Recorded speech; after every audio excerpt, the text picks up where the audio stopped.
Aloha, everybody. Welcome back to the Wall Street Coach podcast. My name is Ann Curtin, and boy, am I excited to have George Coyle with me today. Aloha, George. Thank you for being here.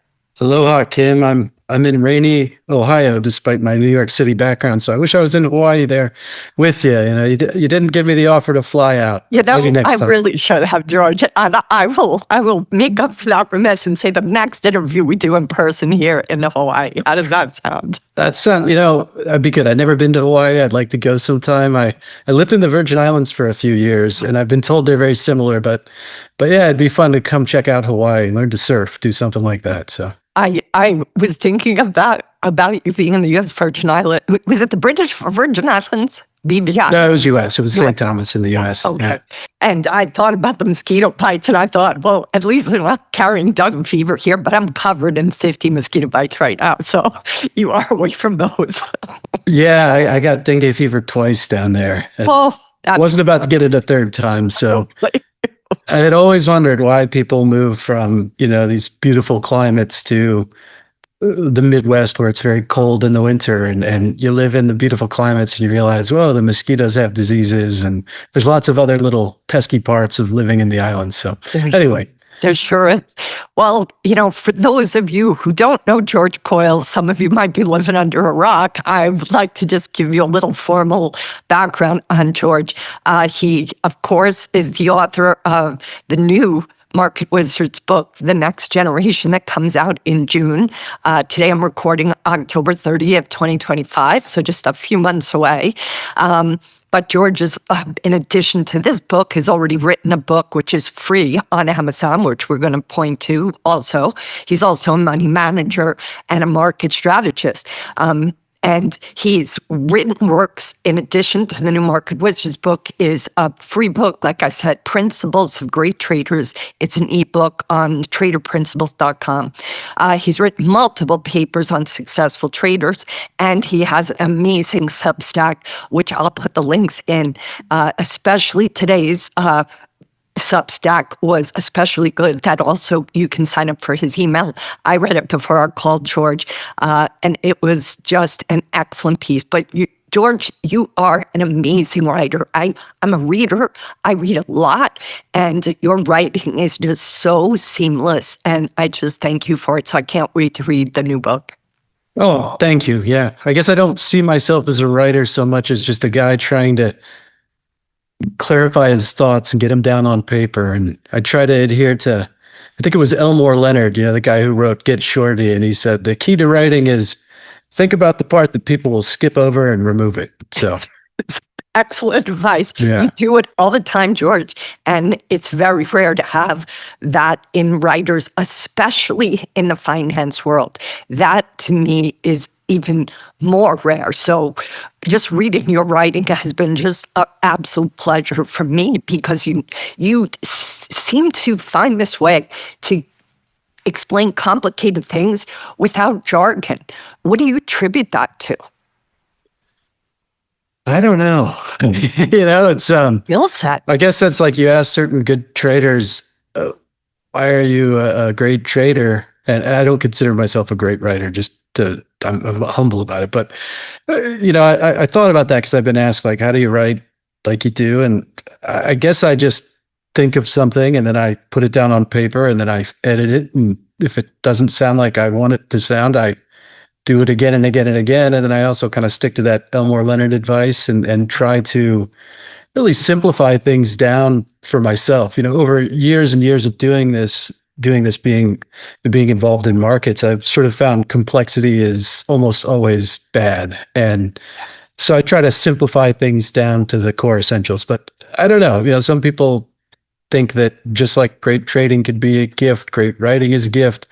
I mean, I think with that, you still have to practice. I've just written a lot for a very, very long time now. And, it's mostly a labor of love. But a lot of the Substack, for example, is just me sort of warehousing my thoughts in a way that I can go access them. And that's not to jump into it, but that's a lot of the books and the papers that I've done. It was really, I was studying to improve my own trading, whether it's systematic or discretionary. And I learned all this great stuff and I wanted to get it down on paper so that I wouldn't have to go read 20 books or articles again. So yeah, I guess to some extent, it's probably a function of passion for the subject and trying to simplify it down for my own subsequent reading. Yep. And, considering how many great legends there are, I can see that forces one to get into the headspace of their approach by having to put it down on paper. Just what you did with Sakota alone with those questions. So just talk a little bit about how do you feel that practice has made you a better money manager? Yeah, I think, there's really only three things that are consistent across 100 years, and that's respect the price action of the market, ride your winners and cut your losses. And I think that if you study really successful people, traders and others, you'll find that they adhere to those in one way or another. So, for my personal money management or trading or system design, when I realized those were the only core commonalities, I started to incorporate those and my results got more, I guess, predictable is a tough word, but I think they got better in line with what I was trying to do.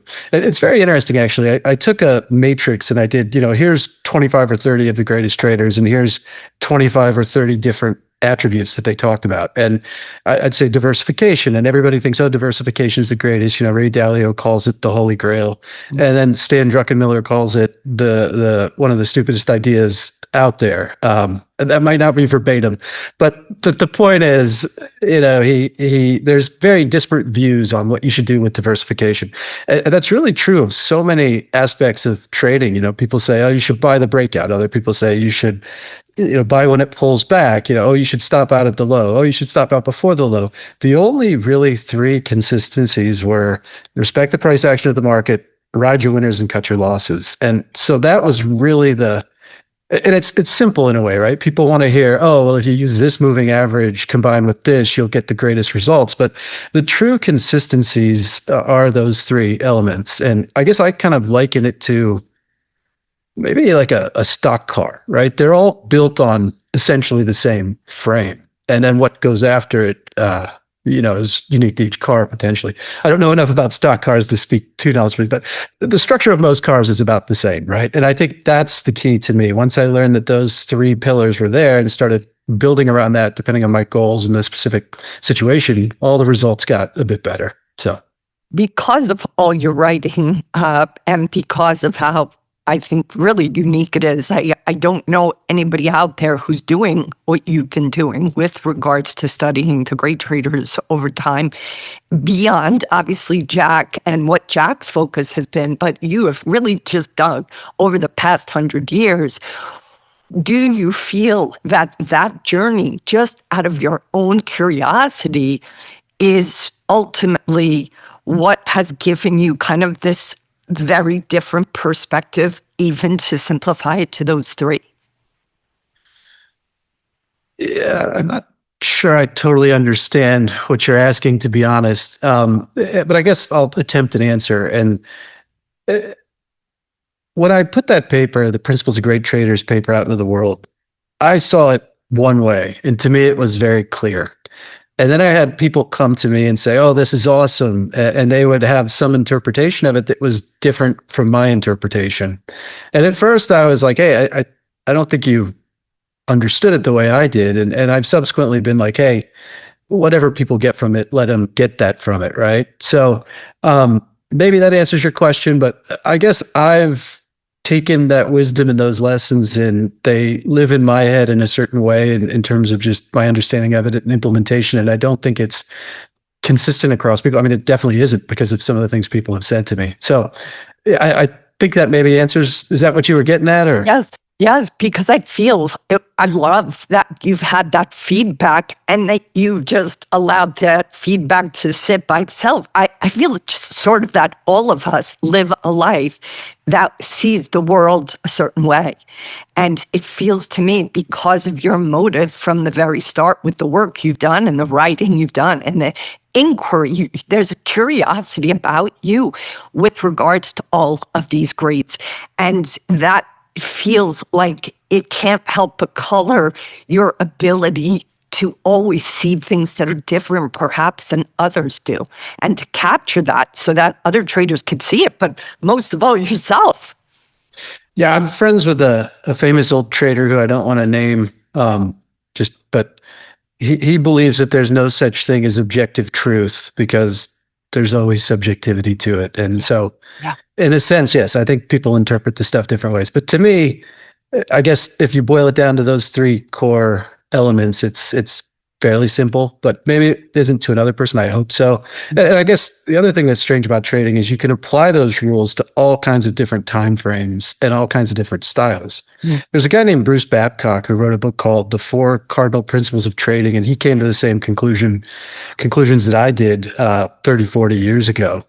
And it was interesting because he said, for example, trend is a truism. You think of trend and you think, okay, that's the price of Apple going like this. But he said, anything that's profitable has to have a trend. And that got me to think about, you should really think about the equity curve of a strategy in terms of profitability. So you could have a mean reversion strategy that consistently makes money, and that's going to be a trend upward, even though it's mean reversion.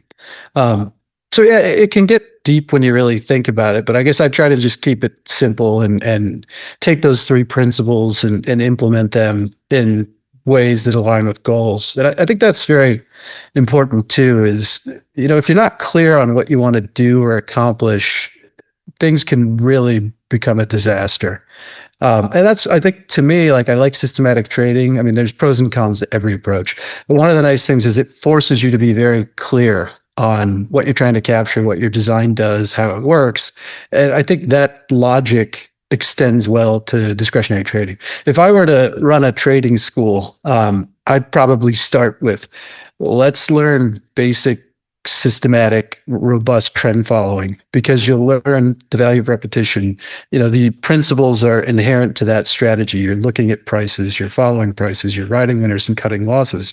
And then once you had that core concept and you taught it to yourself, I think you could take that and go out and say, okay, this is good, but I don't necessarily agree with this, or I don't love this aspect, so I'm going to take that and go somewhere else. Yeah. But yeah, interpretations are very wide. And in one way, that's great, right? It's great that you put stuff out into the world and people get value from it that you never saw.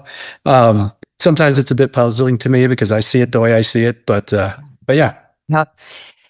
I was very inspired by Jack Schwager's first Market Wizards book and how he interviewed. And I was very fortunate to have him in my book, Transforming Wall Street. And I remember meeting Jack for the first time in New York City at his apartment in condo, high in the sky, which is the same one Dina Hoffer lives in. And I just remember being a nervous wreck. My knees were shaking. And of course, I was just like the man who's interviewed the greats of the greats that I have to interview. I was so scared. What was it like for you to have this whole journey begin to be even doing this book with Jack, if you're willing to share? It's surreal. I actually have yet to meet Jack in person. Yeah, I was supposed to go meet him recently. We're almost done with the book. And, it's sort of like we live in an age of miracles, as a trader I know says, in the sense that you can do something like this without ever actually meeting someone in person. I mean, 100 years ago, that wouldn't be possible. But so I hope to get out to meet him soon. I'm definitely going to go in the next few months, but it's surreal. It wasn't really intended. The preface of the book, things change with books, but the intent is for me, I'm going to try to write the story of how I came to be a co-author on the greatest series in trading history. The short version is I wrote a paper about Michael Marcus, who was in the first Market Wizards, and I sent it to Jack, mainly looking for his feedback. When I do this research, I like to get firsthand accounts. Like I did a paper on Soros, and a couple of people that knew him came to me and said, wow, you really hit the nail on the head. And that's awesome. When you do research that's based on public information, you never really know, like, did people dress it up? Was it accurate? Are they saying what they think they have to make people happy or not get in trouble? But with the Soros stuff, like people came to me on a condition of anonymity and basically said that, this is really spot on. And so every paper I've subsequently written, to the extent I can, I try to get people that knew the subject or the subject, whether it's, sorry, the person or the topic, Oh, to say, yeah, you really hit the nail on the head. So I got a mutual friend to actually send my Marcus paper to Jack, and he said, yeah, I could talk to this guy. And he said, this did a good job. And he said, you write well. Do you want to be introduced to the editor?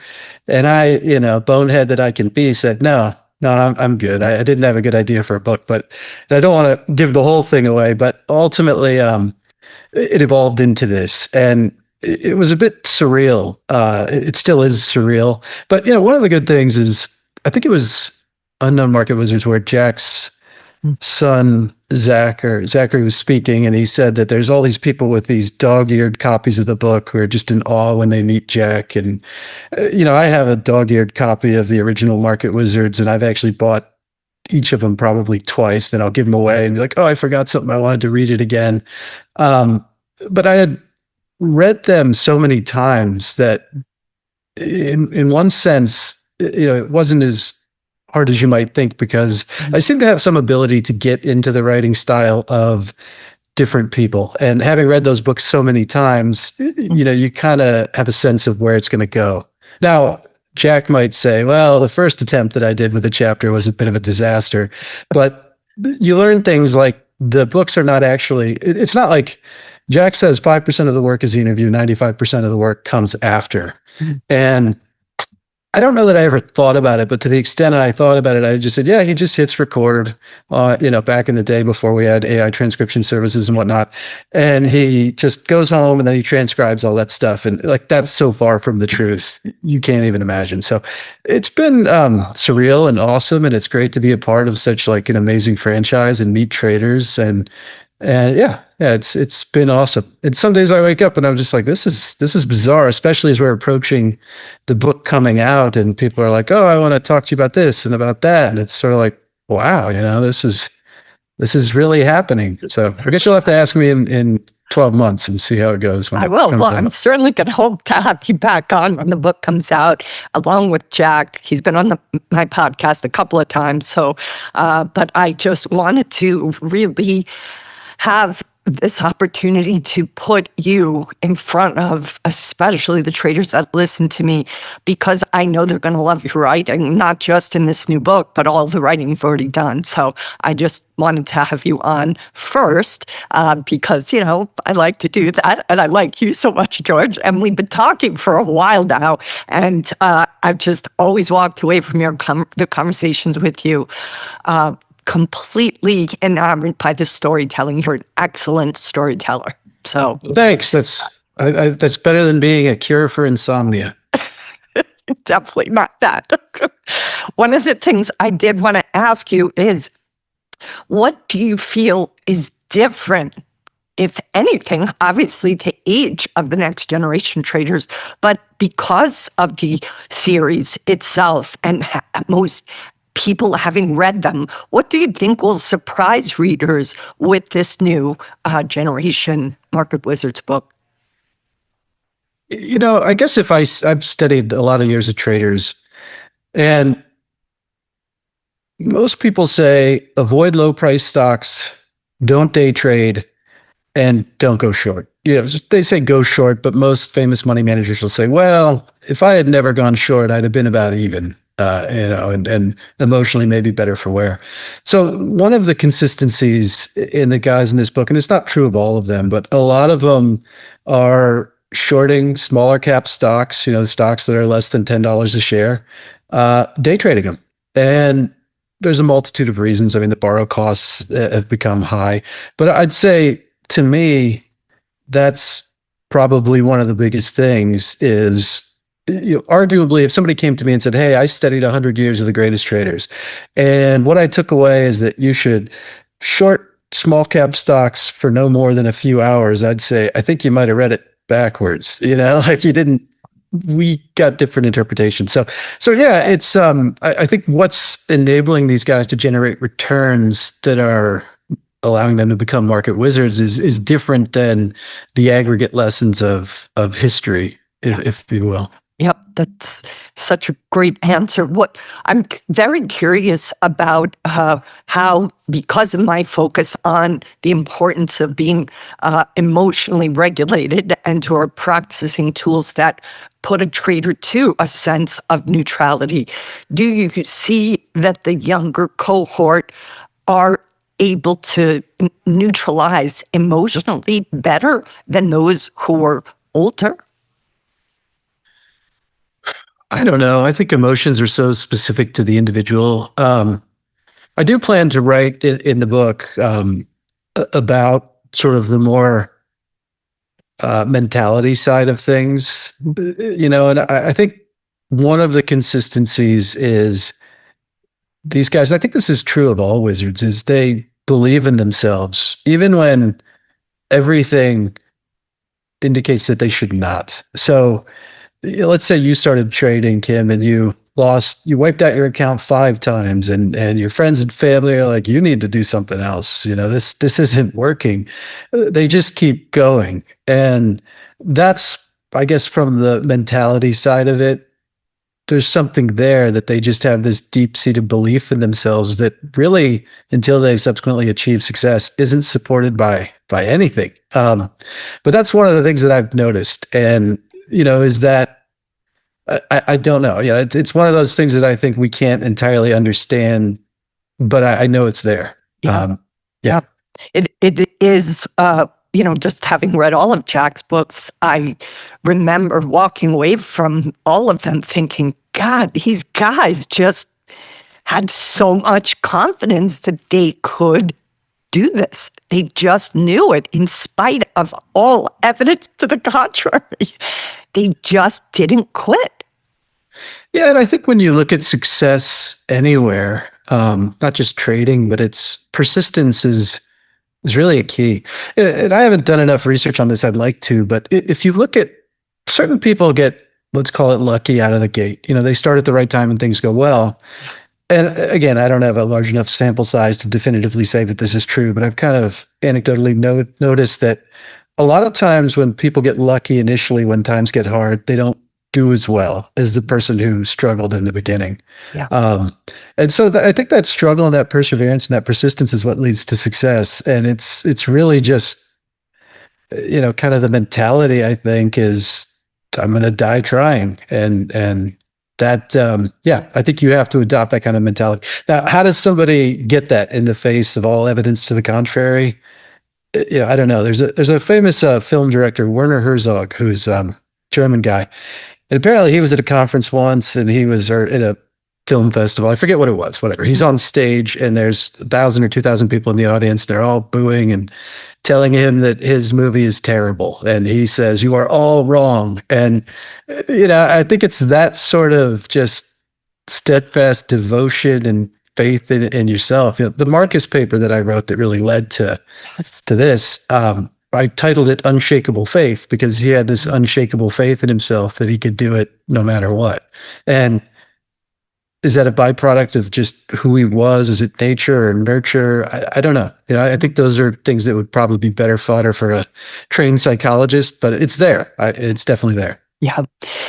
I think one of the things too that I'm just curious about, especially just for, traders and what they do go through emotionally with the highs and the lows. Do you feel that there's a different pressure on younger traders or just traders today because of social media, because of algorithms? Do you feel even in the interviews for these younger, they're not that young, but some of them are. Do you feel that there are different pressures today upon those that trade in this current environment? Meaning like social pressure to succeed? Yeah. So social media especially, but there is more kind of data-driven. So much is available to them, and so much more being in the spotlight in public is not something traders years back had to work with. Now. Yeah, I guess I don't have a profound answer on this other than to say probably. I guess people are different, right? Some people love the limelight, others don't. Yeah, I guess what I would say is it's hard. It, there's there's a lot of great information out there, but there's so much information that you don't really know what's real and what isn't sometimes, especially on X, which is a great platform, but it can also be terrible at times because there's a lot of stuff where people are just like, look at this, I made this amount of time, and you're just like, how did he do it? And it probably, keeping up with the Joneses, it doesn't make people necessarily feel great. The other end of that spectrum would be if you see someone who can accomplish something, it leads to believe that you can too. I talk about this with some frequency, but there was I think his name was Roger Bannister, if memory serves, but there was the 4 minute mile and nobody could break it. And, 30, 40 years ago now, one guy broke it. And then 5 people did and 10 people. So I think in one sense, it's sort of like, wow, there's people making crazy returns. How do I even compete with that? I shouldn't do this, which is bad. But the other sense is, wow, there's people making crazy returns. And this is one thing I heard, more than a few wizards say. It's like, I saw this guy doing it, and if he could do it, why can't I do it? And so that mentality and that belief that it's possible, I think, is beneficial. So it's like one of those, like a grad school test exam. Has technology helped the world or hurt it? Yeah.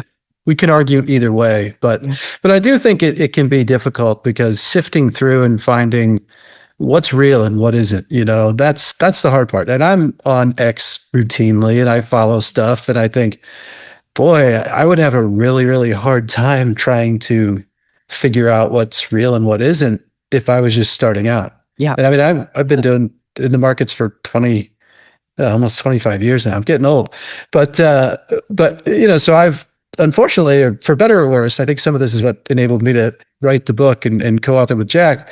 I've tried a lot of things. I've put my fork in a lot of different light sockets and learned the hard way with different styles and strategies. And so that gave me a knowledge that enabled me to be, I think, effective as a co-writer.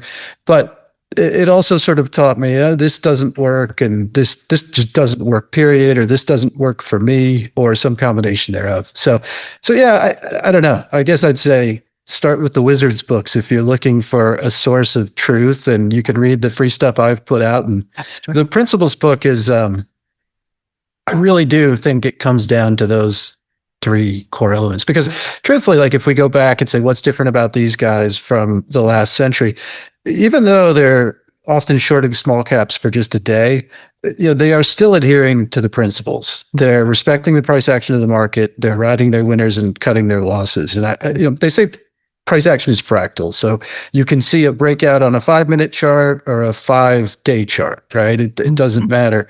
I think those principles are sort of universal and they apply to everything. So beautiful. Yeah, I guess. Oh, sorry, go ahead. No, it's okay. Are you able to tell us how many wizards are going to be featured in this book? I think it's either 9 or 10. And how hard was it to find these 9 or 10? I don't know that it was hard per se. Some people were introduced by other people. Jack put out a post on X, and that led a lot of people to submit their material. Sifting through was certainly not the easiest thing. And there's some people that we talked to, like there was one person in particular that I really had hoped to interview, and he declined to participate. So it's definitely a process. And I was actually talking to Jack this morning and saying, maybe, for the ending material of the book, I should write something about what it's like to be behind the curtain of the Wizards process, the Wizards machine, right? Yeah. And he said, yeah, give it a shot. See if it works. Maybe we'll include it. But yeah, either that'll be in the book or I'll talk about it at some point. But yeah, I think finding people wasn't tough. Although I will say that I tried to find a quant as a guy who comes from sort of the quant school to some degree, and I couldn't find him. And wow. I started to wonder why. And I started to think that maybe the reality of the situation is there's so much data, so much computing power, so many robots out there that are all fighting for the same thing, that there just aren't outlier success stories in the quant camp anymore, because that world is just too competitive. And when you think about it, back in the days of Richard Dennis, who was in the first book, computers were, I think, $150,000, and that's like $1978, right? So that's what, 8 times that now. And data, to the extent it existed, was expensive or hard to come by. And now any of us can go to Costco or Best Buy or Amazon and get a laptop for basically free and get a bunch of data and plug away. And, you can go to these different websites or use AI and build yourself a little chat or not a chat bot, a trading bot. So maybe not implemented, but yeah, I kind of, that's just something that stood out to me is like, why are there no quant outliers? And if someone listening to this is a quant outlier, feel free to reach out. I'd love to chat and understand what you're doing. What are your thoughts on AI? And, there's those who are saying this is going to completely transform trading. What's your opinion on that? I mean, I think that I'm not I see AI as wrong a lot. I actually fed some of one of our interviews to an AI bot, said, turn this into text and Q&A. And it did it. And then I looked at it and I was like, this is just too robotic. AI is very good at gathering information from sources and summarizing it. Yeah. I think when it comes down to like trying to write and making something compelling, it's not there yet. Yeah. We were doing some math in AI the other day and I tried to run a compound annual growth rate. And for whatever reason, I can't remember which AI it was. And I don't want to single one out, but it couldn't handle raising something to a fractional exponent. So, x squared, right? It would be x to the 1 divided by 2. It failed at the math. And I guess long way of saying my personal take is that AI is good at gathering and aggregating information. Mm-hmm. I would be very wary of the conclusions of that information. I would double check everything. Yeah. And as far as can it do better at trading, I'm sort of skeptical. When I first got into the quant world, I was working for Victor Niederhofer and I expected I would go there and he would have this robot that would gather information from every corner of the world and that would all be processed into a single answer, like at the end of a Hitchhiker's Hitchhiker's Guide to the Galaxy, whatever the number is, yep. Number 4. But it wasn't like that. Most quants and traders that I've seen that are successful, they use price because most of the other data just doesn't work that well. It's either problematic in one way or another, or it doesn't have more predictive capabilities. And that's not to say that that won't change.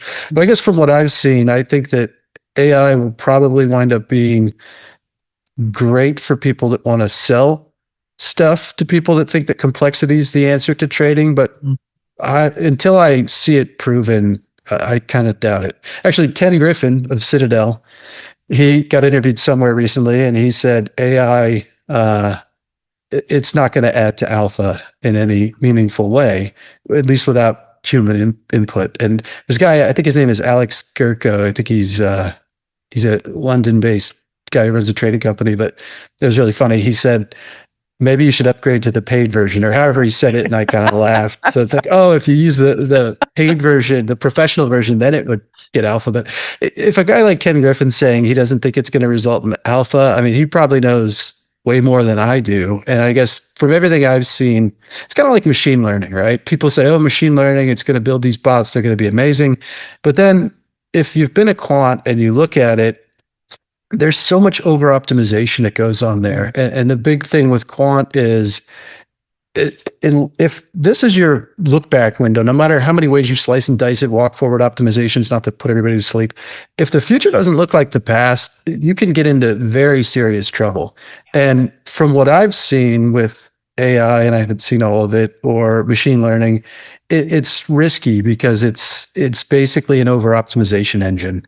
And so how do you get it to learn to shut itself off if things start to go off the rails? Because statistically, if something's only happened 10 out of 1,000 times and the next day it goes up, or 10 out of 10 it happens, you've got a very high probability. But what if, let's say a market goes down 10 days in a row, and that's only happened 10 times in the last 10 years, and each time it was up a bunch the next day. Statistically, that's going to be a very good trade.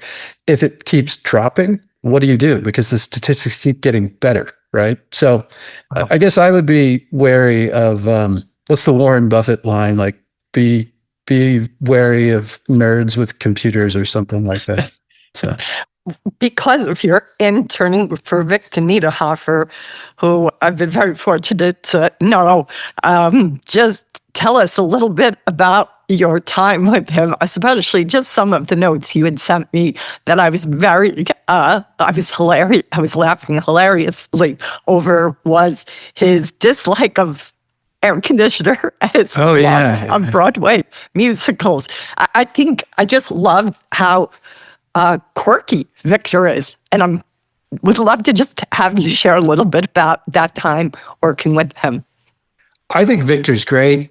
Personally, I really enjoyed it there. My time with Victor, he's just a very interesting guy. Well read, a lot of books, just hobbies outside of markets, but yeah, he didn't like air conditioning, and so we would work out of his house in New York City or Connecticut, and I was there predominantly in the summer, and it was very warm. And he also loved musicals, and I had a little CD player that I had to run the CD player, and I had 20 musicals on CD, and I had to keep it kind of.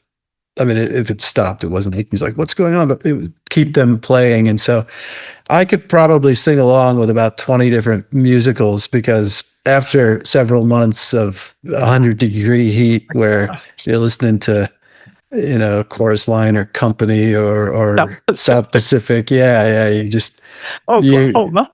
yeah, Oklahoma. It's funny. My grandmother was into musicals, so I had listened to a lot of them or watched them growing up. And ultimately, so some of them I knew, but I know them much better now, and they'll forever live in some corner of my brain. But it was a great experience. It was just like, how many people get to do that, right? You get to sit kind of at the feet of a legend, and he teaches you things about trading. And meanwhile, it's brutally hot, and you're listening to musicals, the whole time. So there's something about all of those elements that I bet made it a very, very vivid memory forevermore, because there are a lot of senses being affected, George. Just yeah, one other story. This is before I was married. I was single back then, but he had a neighbor, and I said, "Oh, is she single?" And he said, "Yeah, you should walk her to work sometime." And I said, "Okay." And because it was so hot, you'd wear like t-shirts and shorts, like you had to, and just you weren't wearing collars. And so I show up to work one day, and I've got kind of a wrinkled t-shirt, half sweaty shorts, and he comes in and he's like, "Okay, walk her to work." And I'm like, "Right now, today?" And he's like, "Yeah, this is the time." And it's like, man, you could have given me a heads up, but yeah, anyway, so he was a character. He's a character. He is a character. And, there's something I feel that I've seen in many traders. They're all characters. They're all quirky. They're all their own person. Like, if you put a bunch of traders together, they are going to all be very unique and quirky. That's what I've seen over the years. I don't know if you see that too. Yeah, I mean, I guess it's the Forrest Gump. Like, life is like a box of chocolates, right? Exactly. There's a lot of different personalities. There's not one consistency. I guess what I will say is trading is a pretty lonely profession, and I think people are involved in a lot of discords and chats to try to get them to be social to some degree, but Yes. it's not a terribly social thing. Neither is writing. So True. yeah, I mean, personally, I personally, as a writer, trader, whatever, it would be nice to spend more time around other people. Yeah. But yeah, that's anyway. I don't want to go too deep on that one, but I think socialization is good for most people. I think it is too. And I just definitely enjoy. I love diversity, and there is a diversity among traders. But what I do see them all have in common is just this kind of independent way of being, that they stand out a little bit in a crowded room. And I love that, because probably, this is my unprofessional scientific opinion, feel that lends itself to what is a really unique way of living, unique way of working. Final question for our podcast, and very fortunately, George and I are going to go into X Space now. So if you guys watch this podcast, be sure to listen to the X Space. That'll be part 2. What do you hope that readers will take away from the new Mark Wizard books, The Next Generation? What's your hope? I guess if I could give one piece of advice to every trader out there, it would be cut your losses. It's survival is the real key. I think it was Nassim Taleb, and I can't remember which book, but he had spent time with all these great traders, and he learned that they were all obsessed with survival. And, when I started, I was fairly convinced it was all about offense. And what I came to realize is that, no, it's really more about defense. It's about playing defense and living to fight another day. And you have to make hay when the sun is shining and capitalize when the good opportunities come. But if you can survive long enough, eventually you'll reach that really great window. So, yeah, I guess, I thought about that. It's like if I ever signed a book, which is surreal, but it's like, authors have little catchphrases. Mine would probably be cut your losses. Beautiful. Because if you do that and you don't use too much leverage, you should be able to survive long enough to learn and get at least profitable, ideally. What a beautiful way to end this podcast. George, I want to have you back on when the book comes out. Thank you for all the hard work. I know you've done so much to get this done. I know there's still more work to go. I'm honored that you are on my podcast today. Thank you so much for being here. Kim, thanks for having me. Okay, see you soon. I hope you have subscribed to the Wall Street Coach podcast. And if you haven't, it's time to do so. See you on the next podcast.